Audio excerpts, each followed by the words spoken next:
मान्यवर, जब भी शिक्षा के गिरते हुए स्तर की चर्चा होती है तो बहुत गंभीर बड़ी बड़ी बहसें होती है और बहस के बाद अंतिम में जो निर्णय निकलता है वो निर्णय ये निकलता है कि सारा ठीक रहा, शिक्षकों के ऊपर फोड़ दिया जाता है। आज राजनीतिक दबाव, संसाधनों के अभाव और स्वयं की उपेक्षा के बावजूद भी बेसिक का जो शिक्षक होता है, प्राथमिक शिक्षक होता है, और जो प्राथमिक विभाग के जितने भी, चाहे शिक्षक हो, शिक्षा मित्र हो, अनुदेशक हो, मान्यवर आपसे कहना चाहते हैं वो जनगणना, आर्थिक गणना, बाल गणना, पशु गणना, पल्स पोलियो पिलाने से लेकर मतदाता सूची तैयार करने से लेकर मतगणना कराने और चुनावी ड्यूटी तक। अभी कोरोना के पीरियड में बहुत सारे हमारे ऐसे साथी थे जिनकी जान चली गई मान्यवर, लेकिन सबसे ज्यादा अविश्वास अगर किसी को है तो इस सरकार को उन पर अविश्वास है। मान्यवर, मैं मान्यवर कहना चाहता हूं कि जब आप इतने ईमानदारी से जो प्राथमिक विद्यालय के शिक्षक और पूरा जो शिक्षा विभाग काम कर रहा है, तो उनको लगातार अगर किसी ने परेशान किया तो इन अधिकारियों ने किया। और अधिकारियों ने इसलिए किया मान्यवर बेसिक के, क्योंकि जितने ऐप ये ला रहे हैं, इन ऐप में इनका बड़ा लंबा चौड़ा कमीशन भी फिक्स है।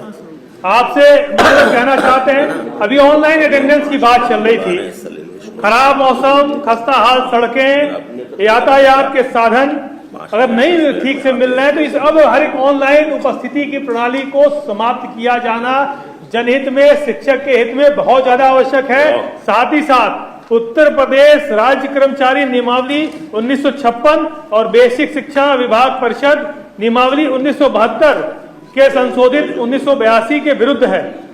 जब प्रदेश के किसी भी विभाग में ऑनलाइन उपस्थिति नहीं है मान्यवर, तो आप सिर्फ बेसिक शिक्षा विभाग पे ही ये लागू क्यों कर रहे हैं?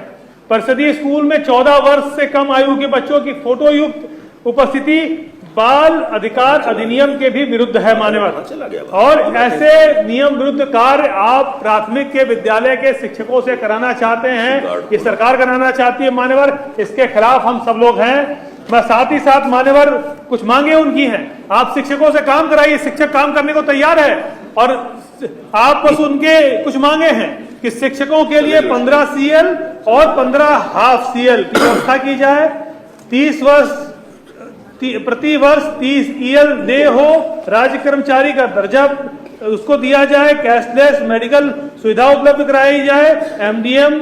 माननीय आशुतोष जी, ज्यादा समय ना लें तो अच्छा रहे। जल्दी कर दूंगा सर। हाँ, जल्दी करिए। MDM की MDM से प्रधानाध्यापक को मुक्त किया जाए, पदोन्नति की प्रक्रिया जो है शुरू की जाए, विद्यालय की अवधि के पश्चात बैठकों का आयोजन न किया जाए, माध्यमिक की भांति सभी शिक्षकों के चयन वेतनमान के अंतर्गत 12 वर्ष की सेवा पर पदोन्नत वेतनमान प्रदान किया जाए, शिक्षा मित्र और अनुदेशक को शिक्षक के पद पर समायोजित किया जाए, साथ ही साथ पुरानी पेंशन लागू की जाए। मान्यवर, मैं सबसे पहले जो बात कहना चाहता हूं कि 1999 में, जब 1999 में भारतीय जनता पार्टी की सरकार थी, तो उस समय देश और प्रदेश दोनों जगह भारतीय जनता पार्टी की सरकार थी मान्यवर। उस समय सरकार के पास इतना पैसा नहीं था कि वो गरीब, जो गांव में गरीब किसान का बच्चा पढ़ता है, उसको पढ़ाने के लिए शिक्षक की व्यवस्था कर पाए, उसको वेतन दे पाए। तो ऐसी परिस्थिति में शिक्षा मित्रों ने अपने आप को संभालने का काम किया। इस शिक्षा व्यवस्था को संभालने का अगर किसी ने काम किया तो शिक्षा मित्रों ने किया। 1450 रुपये में शिक्षा मित्रों ने अपनी शुरुआत की थी मान्यवर। गरीब मजदूर किसान का बच्चा जो देश का भविष्य है, उस देश के भविष्य को दिशा और दशा देने का काम अगर किसी ने किया था तो शिक्षा मित्रों ने किया था। और मात्र 1450 रुपए जब शुरुआत हुई, और आज लगभग 25 साल बाद भी उनको मात्र 10,000 रुपए ही मिल रहा है मान्यवर। जो हमारी सरकार थी आदरणीय अखिलेश यादव जी ने उनको नियमित करने का भी काम किया, लेकिन जब सुप्रीम कोर्ट कुछ लोग चले गए, सुप्रीम कोर्ट के आदेश के बाद हमारी जो व्यवस्था थी वो पूरी नहीं हो पाई, प्रक्रिया पूर्ण नहीं हो पाई थी। और जब चुनाव चल रहे थे तो देश के आदरणीय प्रधानमंत्री जी ने भी कई बार रैलियों में ये बात कही कि शिक्षा मित्रों को सरकार शिक्षा मित्रों के साथ खड़ी है। इसका मतलब ये था कि वो अध्यादेश लाएंगे और शिक्षा मित्रों को नियमित करने का काम करेंगे। मान्यवर, इतने साल बीत गए लेकिन अभी तक सरकारों ने कभी इस उत्तर प्रदेश और देश की सरकार ने कभी शिक्षा मित्रों के बारे में सोचने का काम नहीं किया। टेट सुपर टेट की परीक्षा पास होने के बाद भी नियुक्ति नहीं मिली है मान्यवर। 6 जनवरी 2019 को सुपर टेट की परीक्षा हुई और मान्यवर सुपर टेट की परीक्षा हुई, कट ऑफ 40-45 था, उसको बढ़ा दिया कि ज्यादा शिक्षा मित्र ना आ जाए, 60% कर दिया।